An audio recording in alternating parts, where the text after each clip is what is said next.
Bendiciones en este día. Vamos a tener un estudio profundo de la palabra, un estudio que va a abrir nuestra visión y vamos a empezar a entender muchas cosas a la luz de la palabra. Es importante esto, que lo que nosotros evaluemos, que lo que nosotros conozcamos y que podamos entender, óyeme bien, lo hagamos a la luz de la palabra. ¿Para qué? Para que nos acerquemos más a Dios y podamos entender más a Dios. Y vamos a ver algo que está en Mateo capítulo 5, versículo 4. Dice, bienaventurados los que lloran porque ellos recibirán consolación. Vamos a seguir viendo el tema de las bienaventuranzas.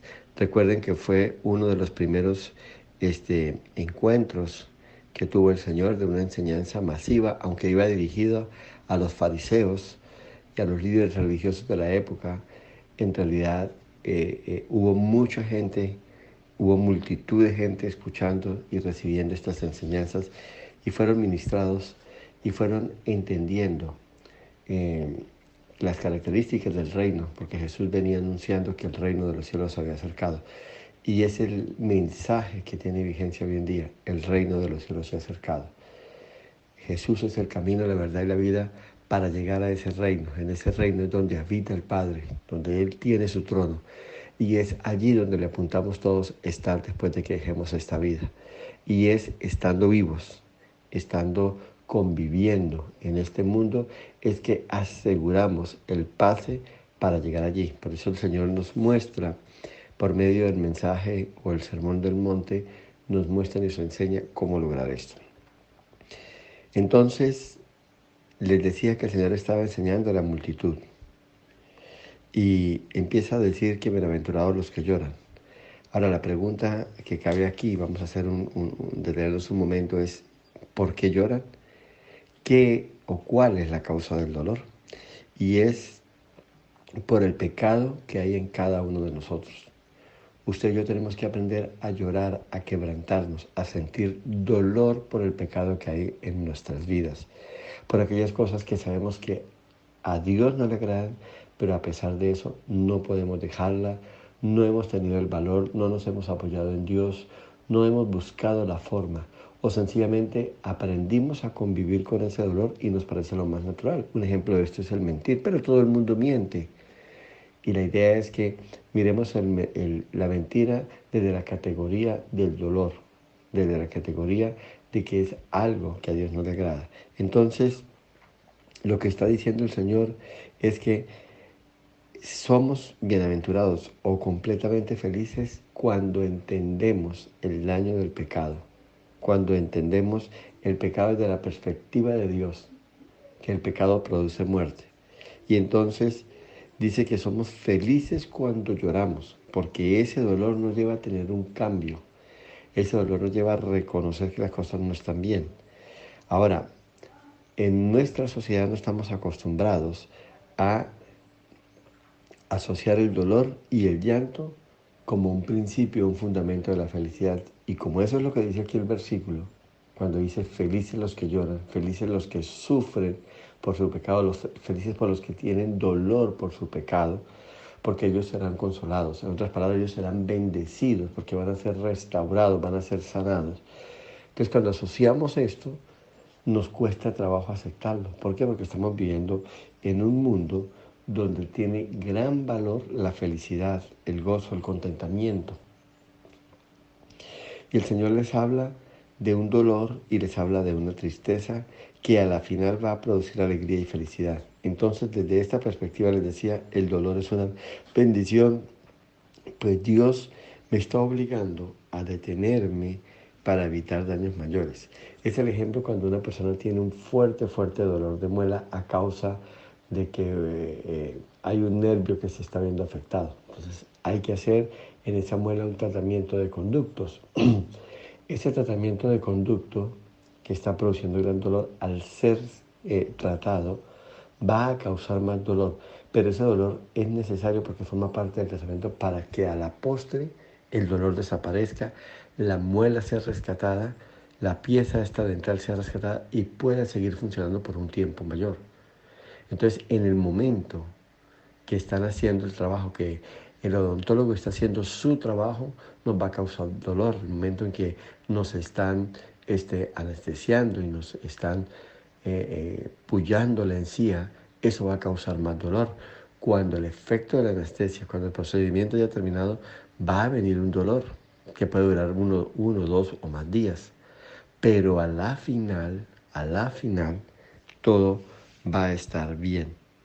Entonces, les decía que de esta manera ese dolor físico se convierte, óigame bien, en una bendición. Ese dolor que yo tengo en el momento del tratamiento se convierte en una bendición.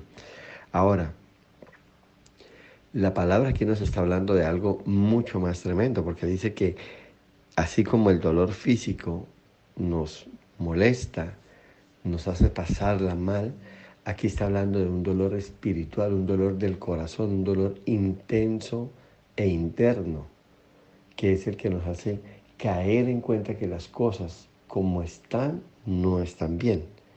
Y a la final, la Biblia me dice que esto va a producir felicidad en mí.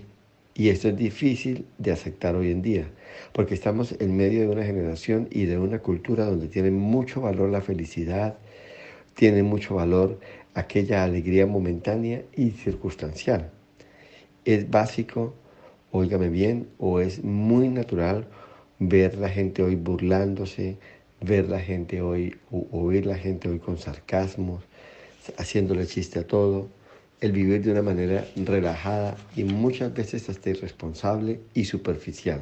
Esto nos trae y nos entretiene todo lo que los medios de comunicación nos ofrecen. Hoy queremos pasar un momento delicioso, hoy queremos reírnos de la vida, hoy queremos disfrutar de la vida. Y cuando tenemos momentos como estos, decimos, la pasamos súper bien, sin importar qué hayamos experimentado. Lo importante fue que me llegó a mi corazón, me alegró y la pasamos súper bien. Hoy la sociedad no es una sociedad sobria, no es una sociedad madura. Al contrario, es una sociedad mediocre, hueca y liviana en sus pensamientos. Es una sociedad, como les planteaba ahorita, muy, muy superficial. Entonces es muy difícil que acepten que en el Señor el dolor y el llanto a la final traerá bendición. Yo quiero que miremos algunas características de este dolor para que podamos entender. Lo primero que tenemos que entender es qué causa este dolor. ¿Cuándo comienza este dolor en mi espíritu y en mi ser interior? Entonces, esto va a comenzar cuando empezamos a perder la ignorancia de mi condición como pecador. Nosotros tenemos un estándar para valorar el pecado. Si la mayoría de gente lo comete y si ese pecado no causa un daño excesivo en otra persona, está todo bien. Me explico, si yo digo una mentira para protegerme, todo está bien. Para salir del paso, todo estará bien. Pero la verdad es que cuando comienzo a tener una visión clara del pecado que está en mí, cuando entiendo que todo lo que fui y hasta donde llegué por el pecado, que está en mí y siento una sensación de dolor y llanto, cuando me volteo al Señor, entonces Él me dice que soy un bendecido, un bienaventurado, porque Él va a empezar a sanar, a solucionar esa motivación que tengo continuamente de pecar. Ya, llámese el pecado como se quiera llamar, adulterar, fornicar, pornografía, el chisme, el sarcasmo, lo que sea. Dios dice, por cuanto estás experimentando un arrepentimiento, un dolo por esa actitud de tu corazón, por cuanto estás empezando a ver que a mis ojos eso no es agradable y te estás sintiendo incómodo y esto está causando tristeza en ti, yo me voy a acercar a ti y voy a empezar a sanarte. Voy a empezar a hacer una obra en ti para que esto no se vuelva algo permanente en tu vida. Es ahí, es solamente ahí cuando las cosas empiezan a cambiar para mí. Entonces, ahora, ese estado de reconocer mi condición de pecador y ver todo lo que ha hecho conmigo, tiene que producirme gran dolor. Tiene que producirme gran dolor dentro de mí. Y es cuando yo vengo a Dios, porque yo he empezado a entender lo que está pasando en mí. Jeremías capítulo 13, versículo 17, mire lo que dice, o escúchenme bien. Mas si no oyereis esto, en secreto llorará mi alma, está hablando el Señor, a causa de vuestra soberbia, y llorando amargamente se desharán mis ojos en lágrimas, porque el rebaño de Jehová fue hecho cautivo. Amén y amén. ¿Qué está diciendo Dios? Ustedes no entienden y no perciben el daño que causa su pecado en mí. Dice que es como si mis ojos empezasen a llorar y se deshacen del dolor tan grande que están viviendo. Es de esto lo que se trata, usted entender lo que causa su pecado delante de Dios. Dios se duele por el pecado de su pueblo. ¿Por qué? Porque Dios sabe el daño que causa el pecado en cada uno de nosotros. Dios conoce el pecado, las consecuencias del pecado. Él nos ama, pero cuando ve cómo el pecado, como un cáncer, nos empieza a dañar, a destruir, entonces Dios se duele y llora por ello.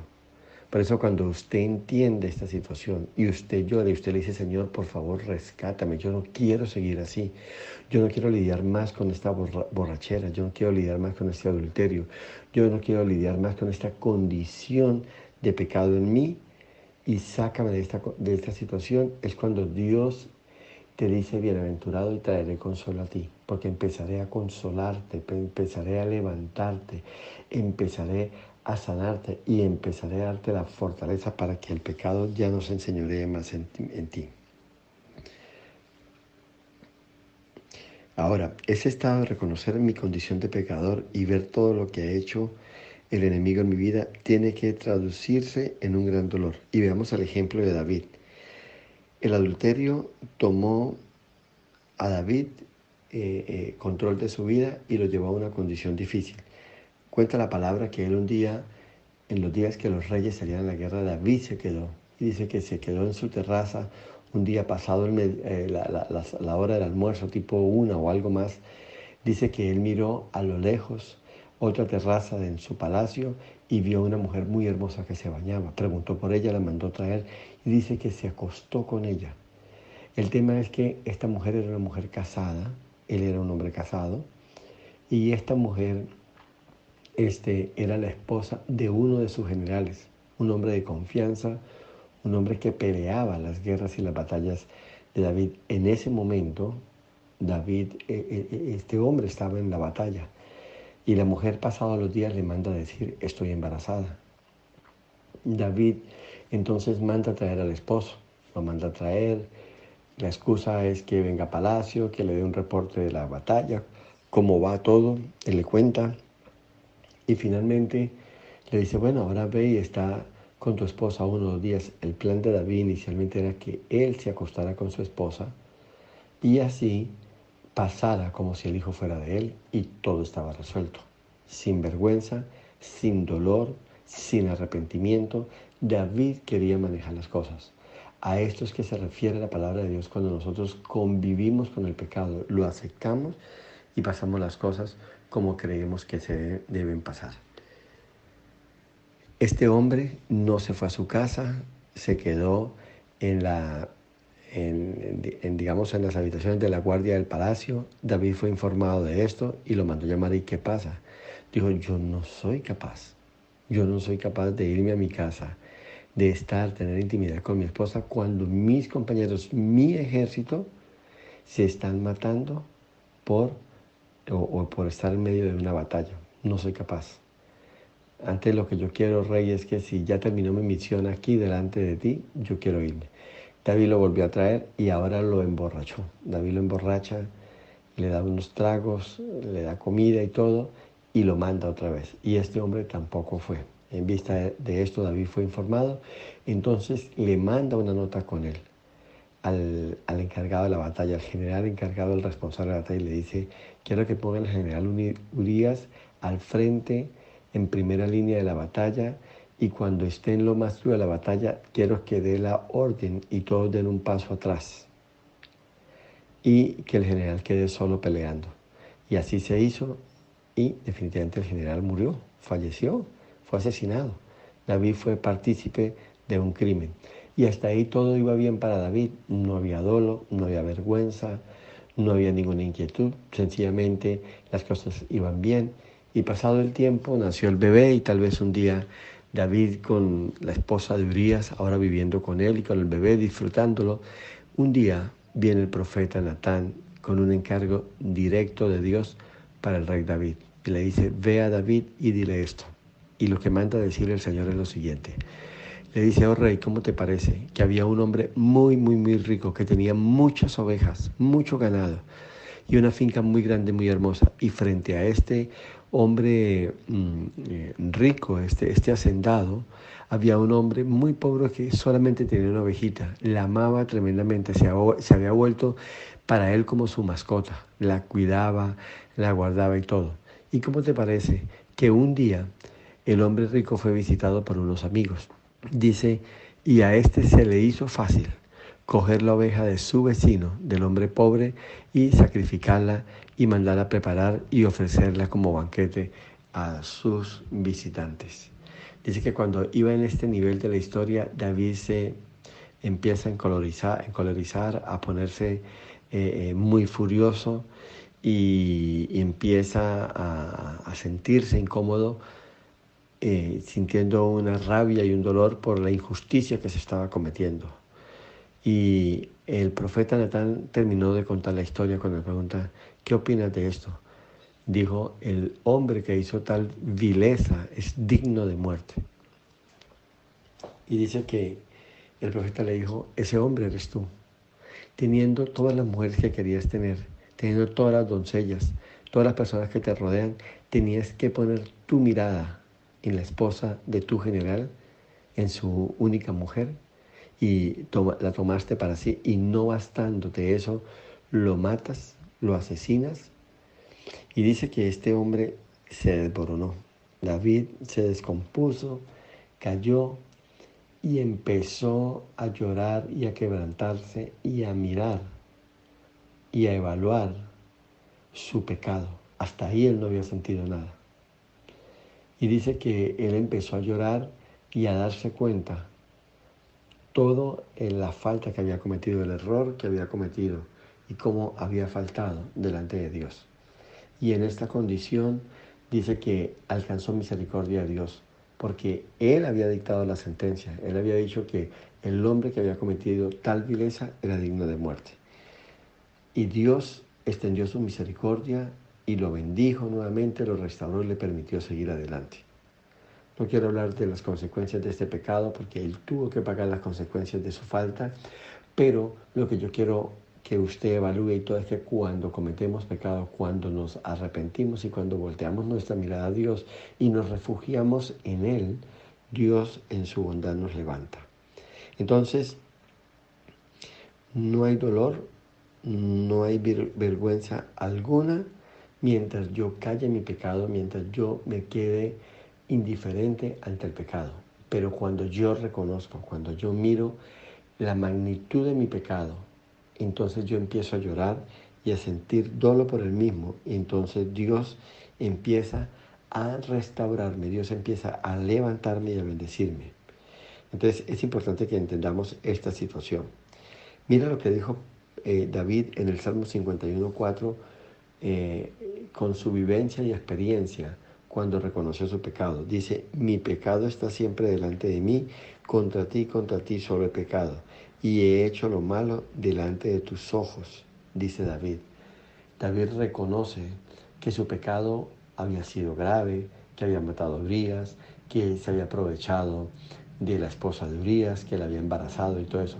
Pero lo que él más lo hace cambiar y lo hace reaccionar es entender que había pecado era contra Dios, que había faltado era Dios. Y él dice, mi pecado está ahí. Mi pecado siempre está confrontándome. Oh Señor, perdóname. Oh Dios, perdóname. David está ahora quebrantado, llorando, en dolor, avergonzado por su pecado. Y el Señor le dice, después de todo esto, más adelante serás bendecido. Yo quiero que experimentes este dolor, que tú reconozcas tu pecado, tu falta.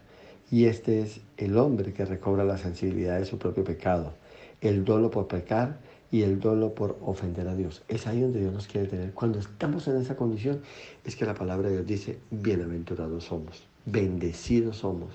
Te voy a restaurar, te voy a levantar, te voy a restituir. Ahora, recuerde, el pecado cauteriza nuestra conciencia. nos vuelve insensible al pecado y nos hace pasar por alto las consecuencias del pecado y el dolor que le causamos primeramente a Dios y a las personas que nos rodean. En el Salmo 119, en el versículo 136 dice, Dios, ahora mis ojos son como ríos de lágrimas. Ya no solo me duele mi pecado, sino el pecado de ellos, los que no guardan tu ley. Pues la menosprecian, no la valoran y la consideran en poco. David terminó en esa condición. Ya ahora miraba el pecado de otros y se dolía y pedía perdón a Dios. Bienaventurados los que lloran, primero por su pecado y en segundo lugar, bienaventurados los que lloran por el pecado de otros. Miren esta cruel realidad. Vivimos en tiempo donde nos llueven las noticias. Estamos, por la tecnología que tenemos, sobreinformados y ya nada nos duele, nada nos toca. Vemos una noticia y no hemos terminado de digerirla, de comentarla cuando ya hay otra y no hemos terminado con esa cuando ya viene otra. Y es tanto lo que recibimos que nos hemos vuelto insensibles. Últimamente pregunto cuántas veces usted ha tenido ríos de lágrimas por el pecado de otro. ¿Cuántas veces ha tenido usted o ha tomado usted el lugar de otros para decirle, Señor, a nombre de esta persona yo te pido perdón? No, no, sencillamente nos reímos, nos parece chistoso cuando se comenta del manejo que se le ha dado a la pandemia en Brasil, el presidente de allí nos dice, ese tipo es un loco, mire todo lo que... Pero de ahí no pasa. Nadie llora por esto, voy a orar a este presidente, que Dios le dé sabiduría, que toque las fibras de su corazón para que tome las medidas correctas, para que no sea tan indiferente a esta pandemia, a lo que está pasando y tome las medidas necesarias para que el pueblo sea protegido, para que el pueblo sea resguardado de esta situación. No, no hay. Sencillamente las cosas se aceptan, se comentan, se olvidan, llega una nueva noticia y así vamos avanzando. Es importante que retomemos esta condición de dolo por el pecado de otros. Nehemías lloró por el pecado del pueblo. Decía Nehemías, yo y mi pueblo hemos pecado contra ti, Señor. Daniel lloró por el pecado del pueblo. Jesús vio a Jerusalén y lloró por el pecado de Jerusalén. Es a ese llanto, a esa sensibilidad del pecado de otros y el pecado de cada uno de nosotros que el Señor está hablando en este sermón de las bienaventuranzas. Bienaventurados sois cuando sois sensibles hacia el pecado, hacia tu pecado y el pecado de los demás. Habacuc veía el pecado de su generación y va a Dios y le expresa lo que él está sintiendo. Estoy hablando de Habacuc 1, versículos 3 y 4. Él soporta el peso del pecado de la nación. Él se duele, él es quebrantado por ese pecado.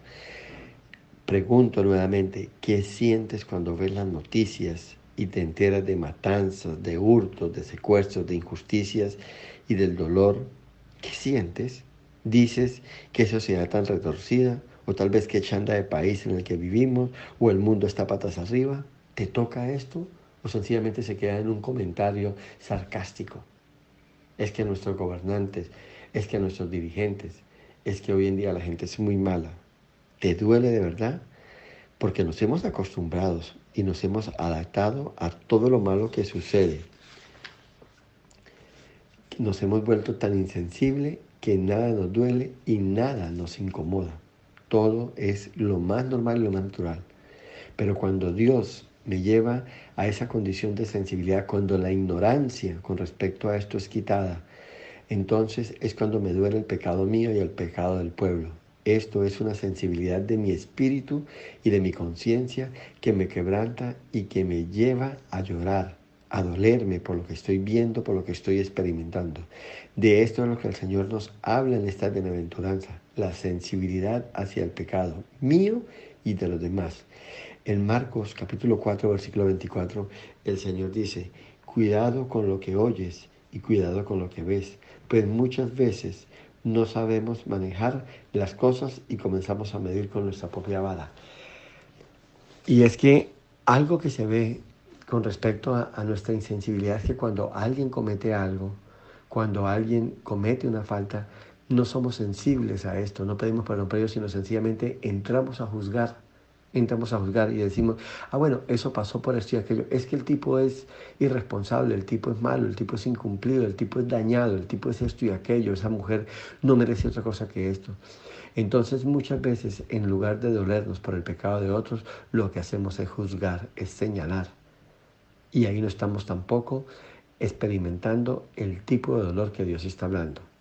El dolor de Dios es un dolor de sensibilidad, es algo en la cual yo entiendo y me duele por lo que estoy viendo, por lo que estoy pasando. Entonces, mucho cuidado con lo que oyes, con lo que ves, mucho cuidado que al volvernos insensibles, muchas veces creemos que estamos siendo como justos al juzgar, al señalar, y no es así. En segundo lugar, quiero que entendamos qué clase de dolor es el que debemos experimentar. Lo primero que quiero que vea es que no es un dolor físico. No es un dolor físico, no es un dolor sentimental, es un dolor del espíritu. Es un dolor profundo e intenso. El dolor espiritual esta palabra viene del griego penteo, y es una palabra que describe el dolor en su más profunda intensidad. El Señor dice, felices los que experimentan el dolor más profundo por el pecado, pues lloran por su pecado, porque ellos a la final serán consolados y serán bendecidos. Pues cuán intenso es el dolor así de abundante será la bendición. En Isaías 6, ¿recuerdas que Isaías tuvo un encuentro con el Dios Santo? Y él dice cuando está delante de Dios, ay de mí que soy hombre muerto, pues soy un hombre pecador. Él reconoce la condición de su pecado y reconoce, convivo con un pueblo pecador que habla de una manera soez, grotesca, despreciable, y yo me he contaminado con ellos y yo me expreso de igual manera. Así como ellos son pecadores, yo también lo soy. Y dice, ay de mí. Y él se asusta, él se atemoriza. Y dice que Dios da la orden y un ángel toma un carbón encendido del altar de Dios, lo pone en sus labios y purifica sus labios.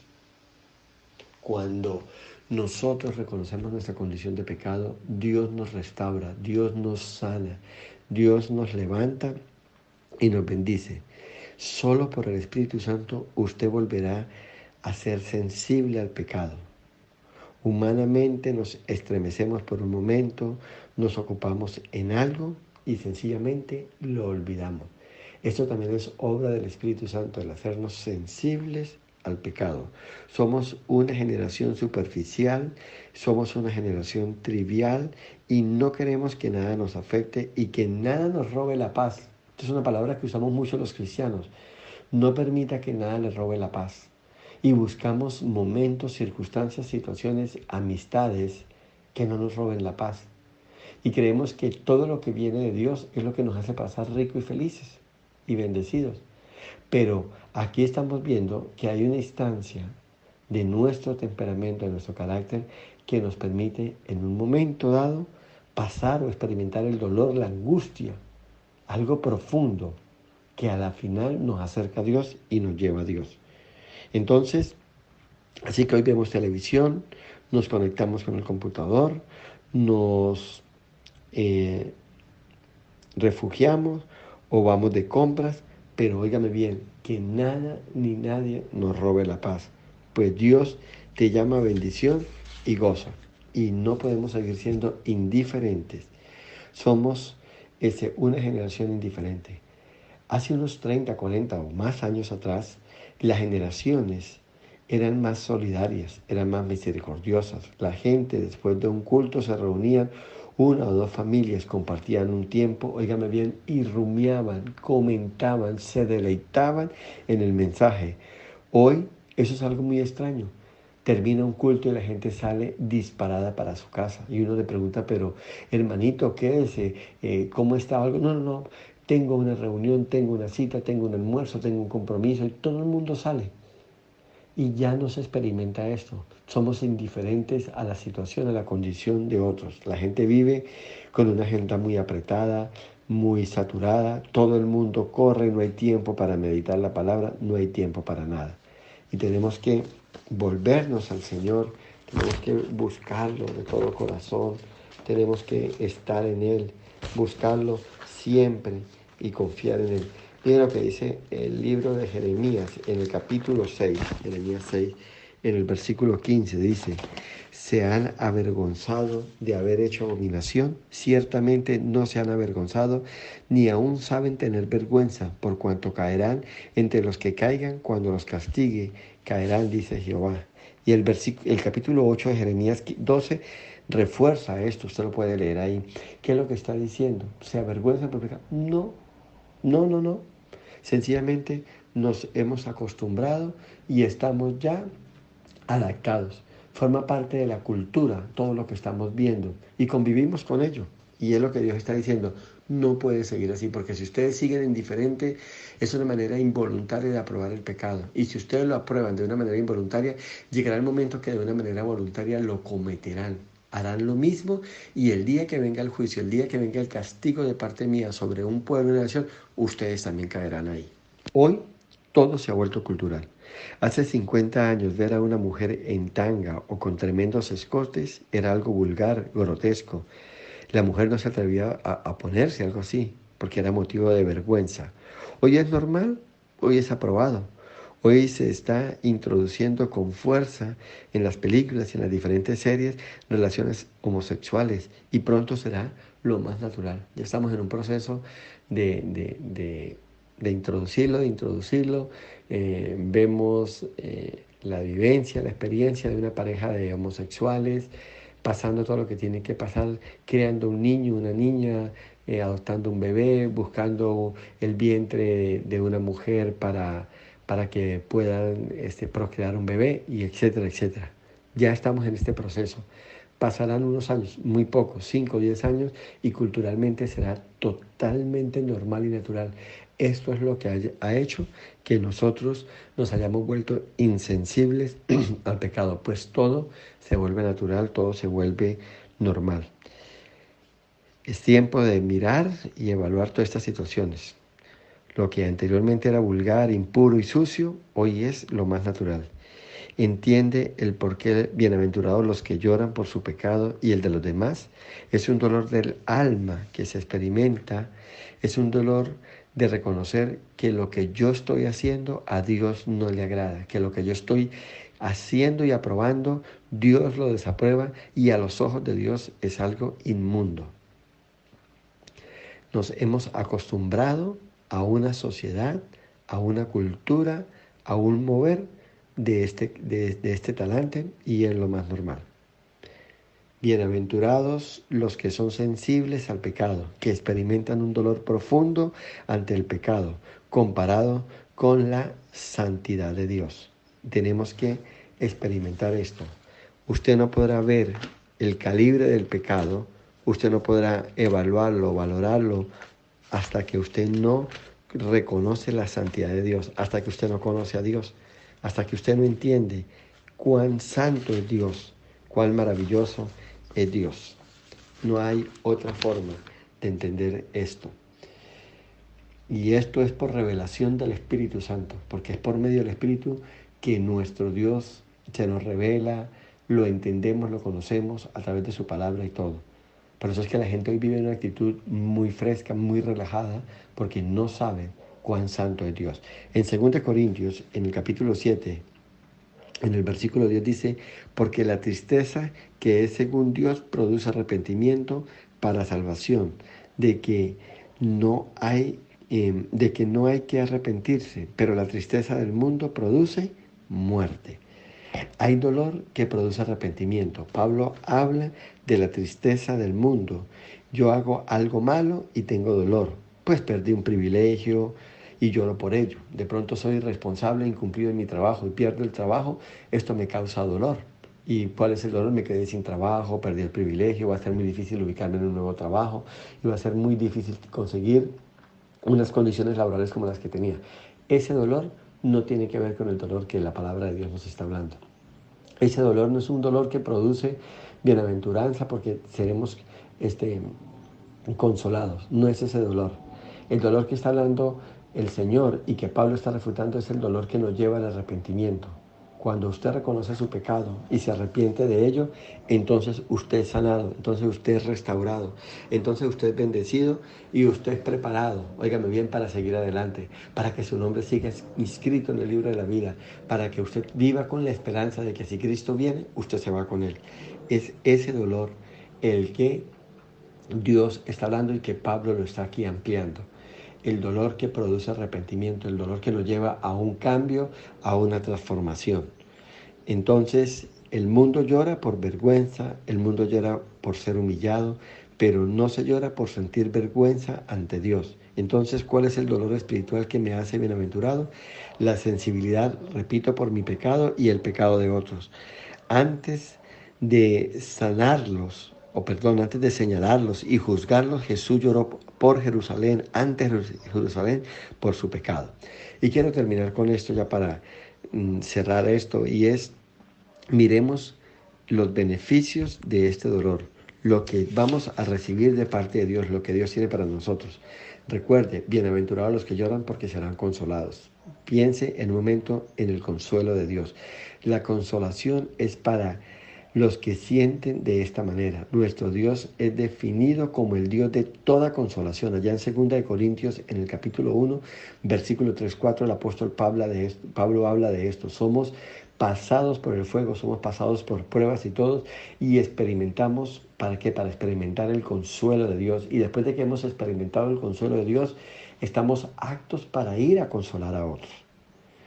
Óigame bien, Dios es Dios de toda consolación. Él consuela a aquellos que vienen a Él con un corazón contrito y humillado. A esos Él jamás despreciará. ¿Recuerdan el ejemplo del hijo pródigo? La parábola del hijo pródigo, de este muchacho que pidió todo, dice que se fue, dejó a su padre, dejó la casa de su padre y vivió perdidamente hasta que gastó todos sus bienes.